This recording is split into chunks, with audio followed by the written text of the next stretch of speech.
adalah sebuah kecamatan di Kabupaten Indragiri Hulu, Riau. Dulu, Keloyang adalah nama sebuah desa yang dikenal dengan Keloyang, sedangkan Keloyang berasal dari kolam loyang. Dahulu kala, Kerajaan Indragiri mengalami zaman keemasannya. Ibu kota kerajaan yang menjadi pusat pemerintahan berada di Japura. Semula Japura bernama Rajapura. Rakyat Indragiri hidup dengan sejahtera, tentram, dan damai. Para datuk memimpin dengan baik dan menjadi teladan bagi seluruh penduduk negeri. Suatu hari, para bidadari sedang bercengkrama di atas kayangan dan elok lagi sempurna. Kak, benda sudah matang nih. Coba kita kat mandi. Tapi tak problem lah. Hah? Mandi? Bukan tahu kau baru mandi sejak yang lalu. Daripada mandi, baik kita cuci baju. Tak nampak tu baju kotor melek-lek. Ha, betul tu. Baik kita cuci baju kat bumi. Jomlah berangkat. Tahu baju terjen? Jangan lupa persiapkan Ramadan ni. Iya kak. Oi, cepatlah. Kenapa kau baru tahu? Ha, dah siap. Naik.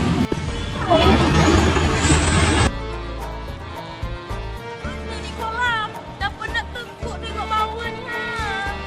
Ha tu kat situ ada kolam tu. Kita turun kat situ je lah kak. Berbeda dengan kehidupan di bumi, pada saat itu, salah seorang datuk yang bernama Datuk Sakti pergi menghiliri Sungai Indragiri. Saat itu, Sungai Indragiri masih bernama Sungai Keruh.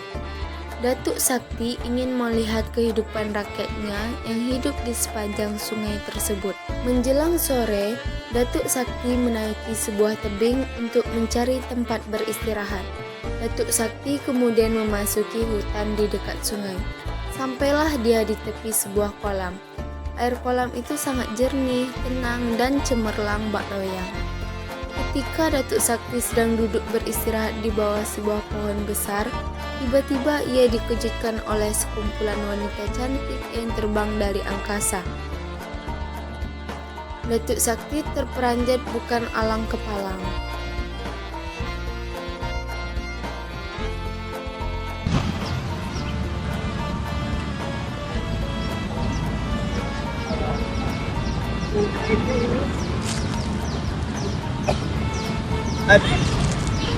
Amboy, elok sangat gadis di situ. Apakah saya mimpi? Ini bukan mimpi. Sedang apa di orang dekat sini? Mimpi baju. Apakah mereka orang bidadari turun dari kayangan? Apakah di kayangan tidak ada air? Atau di kayangan sedang musim kemarau? Aduh, tak tanggung molek lagi. Di balik pohon, Datuk Sakti menyaksikan para bidadari itu melepas selendang dan meletakkannya di pinggir kolam. Alangkah bahagianya aku jika dapat memiliki istri dari salah satu bidadari itu. Di sungai, para bidadari mencuci dengan riang sambil bermain air. Takut indah lah ini. Esok-esok kita mencuci kat sini dia tak? Alah betul. Tak turun aku. Jadi sudah tak hari kat sini. Kak, bajuku tak nak bersih lah ni. Mana ni? Kau senang lah main-main. Ni aku masuk kelas saja. Cepatlah, aku dah siap ni. Kolam begitu lah. Dah siap dah. Jomlah kita balik ke kayangan. Sekarang ya, dah tunjuk rambut dah. Ayolah, cepat naik. Datuk Sakti termenung memikirkan cara menangkap salah satu bidadari tersebut. Tiba-tiba ia teringat sesuatu. Senja itu adalah malam bulan purnama penuh. Tentulah pada purnama berikutnya para bidadari akan datang lagi. Sempurnama itu Datuk Sakti terus berdoa.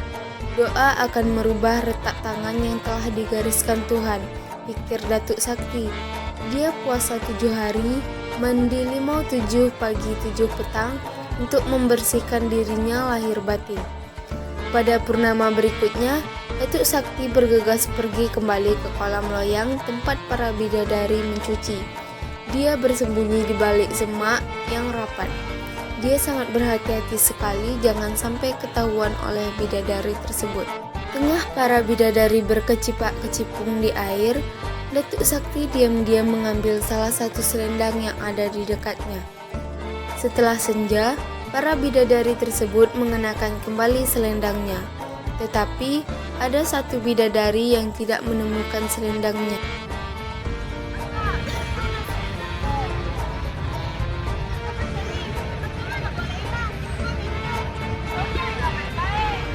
Boy, cepatlah, matahari nak terbenam nih.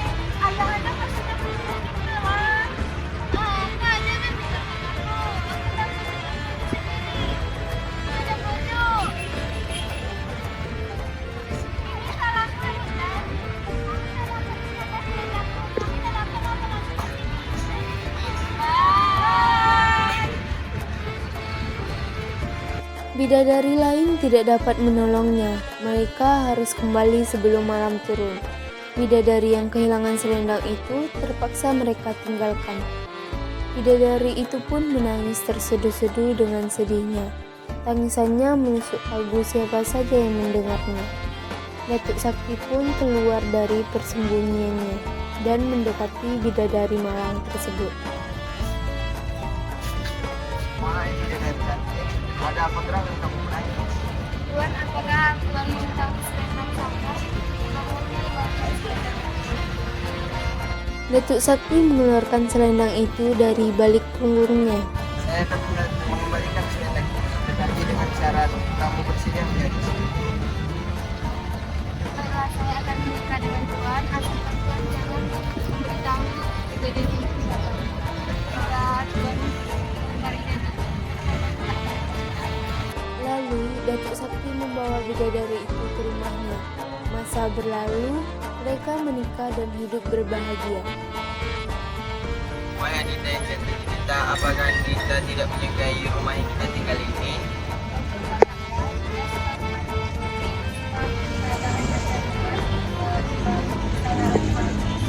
Amboi, tak tanggung banyak permintaan Adinda ini. Alah, tak pernah tinggal di istana langit. Bukankah kayangan sana lebih indah daripada istana Ratu Balkis?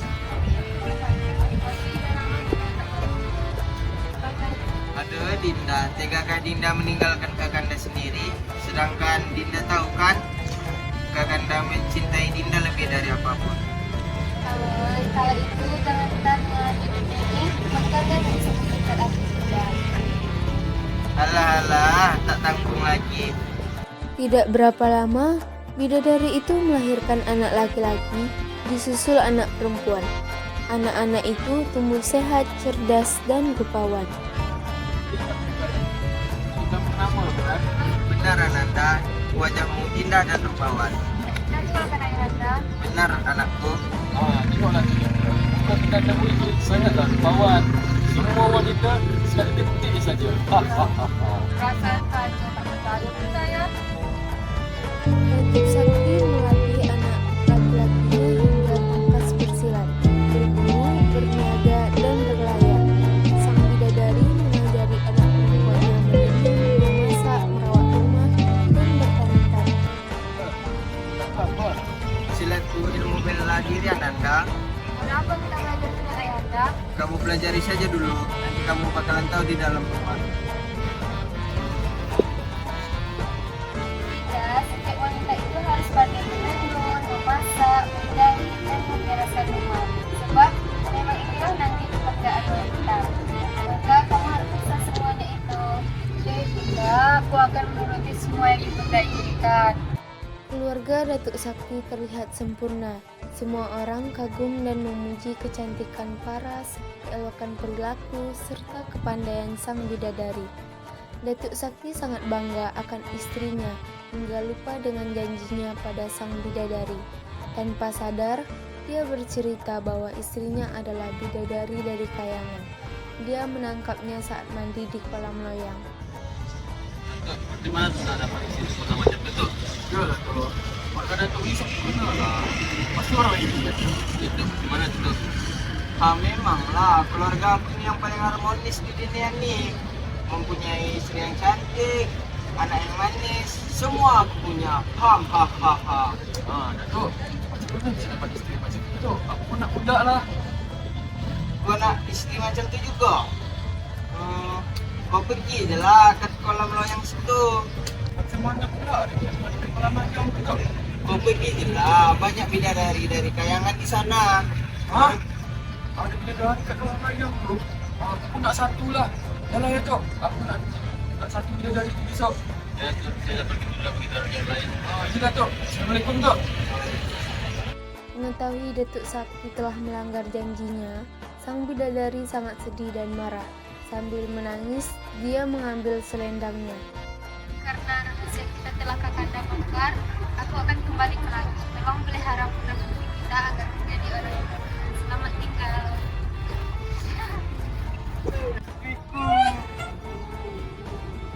Bidadari pamit lalu terbang ke angkasa. Sejak saat itu, sang bidadari tidak pernah lagi kembali ke kolam loyang mandi-mandi.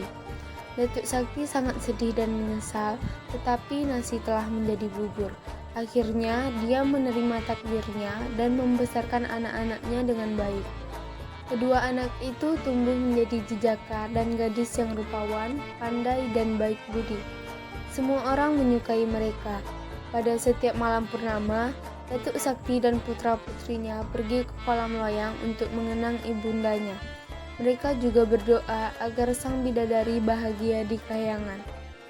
Ya, peristiwa tersebut, desa tempat mereka hidup itu kemudian mereka beri nama Keloyang, yaitu diambil dari kata kolam loyang. Saat ini, desa tersebut telah berkembang dan dikenal dengan nama Kelayang, salah satu nama kecamatan di Kabupaten Indragiri Hulu, Provinsi Riau, Indonesia. Kelayang dibentuk menjadi kecamatan berdasarkan Peraturan Pemerintah Republik Indonesia Nomor 33 Tahun 1995. Di samping itu juga terdapat sebuah desa yang bernama Kelayang di wilayah Kecamatan Kelayang. Hingga kini, pemerintah daerah Indragiri Hulu telah mengeluarkan kebijakan sebagai upaya untuk menghargai dan melestarikan kolam loyang di Kecamatan Kelayang. Karena kolam loyang ini merupakan ikon kebudayaan masyarakat di daerah itu.